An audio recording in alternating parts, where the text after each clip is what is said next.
ಛಲವಾದಿ ನಾರಾಯಣ ಸ್ವಾಮಿ ವಿರುದ್ಧ ಕಾಂಗ್ರೆಸ್ ಈಗ ಸಿಡಿದೆದ್ದಿದೆ. ಪರಿಷತ್ ವಿಪಕ್ಷ ನಾಯಕನ ವಿರುದ್ಧ ಗವರ್ನರ್ಗೆ ಕಂಪ್ಲೇಂಟ್ ಅನ್ನ ನೀಡಲಾಗ್ತಾ ಇದೆ.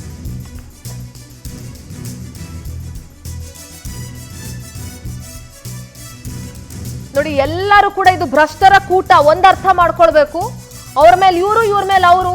ಛಲವಾದಿ ನಾರಾಯಣ ಸ್ವಾಮಿ ವಿರುದ್ಧ ಈಗ ಕಾಂಗ್ರೆಸ್ ಪ್ರತ್ಯಸ್ತ್ರವನ್ನ ಹೂಡ್ತಾ ಇದೆ. ದೂರು ಬಳಿಕ ಕಾಂಗ್ರೆಸ್ ಎಂಎಲ್ಸಿಗಳು ಸುದ್ದಿಗೋಷ್ಠಿಯನ್ನ ನಡೆಸ್ತಾ ಇದ್ದಾರೆ.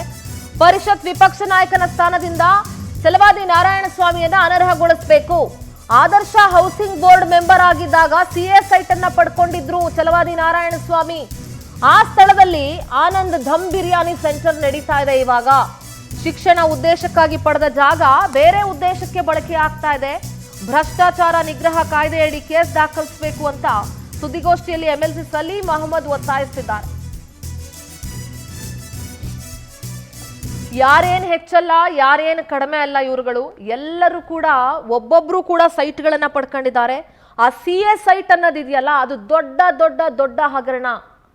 ನೆನ್ಪಿಟ್ಕೊಳ್ಳಿ, ಸಿಎ ಸೈಟು ಅವಶ್ಯಕತೆ ಇರೋರಿಗೆ ಸಿಗೋದಿಲ್ಲ. ನಿಜವಾಗಿ ನ್ಯಾಯಯುತವಾಗಿ ಸಮಾಜಕ್ಕೆ ಏನಾದರೂ ಕೊಡುಗೆ ಕೊಡುವಂಥವ್ರಿಗೆ ಆ ಸಿಎ ಸೈಟು ಸಿಗೋದಿಲ್ಲ. ನಿಯತ್ತಾಗಿ ಕೆಲಸ ಮಾಡುವ ಎಷ್ಟೋ ಟ್ರಸ್ಟ್ಗಳಿಗೆ ಇವತ್ತು ಸಿಎ ಸೈಟ್ ಸಿಗ್ತಾ ಇಲ್ಲ. ಅರ್ಜಿಗಳನ್ನ ಹಾಕೊಂಡು 5 ವರ್ಷ 10 ವರ್ಷ ಕಾಯ್ತಾ ಇರೋರ್ಗೂ ಸಿಎ ಸೈಟ್ಗಳು ಸಿಗ್ತಾ ಇಲ್ಲ. ಇವ್ರುಗಳಿಗೆ ಎಷ್ಟು ಈಸಿಯಾಗಿ ಆ ಸಿಎ ಸೈಟ್ ಸಿಕ್ಬಿಡುತ್ತೆ ನೋಡಿ.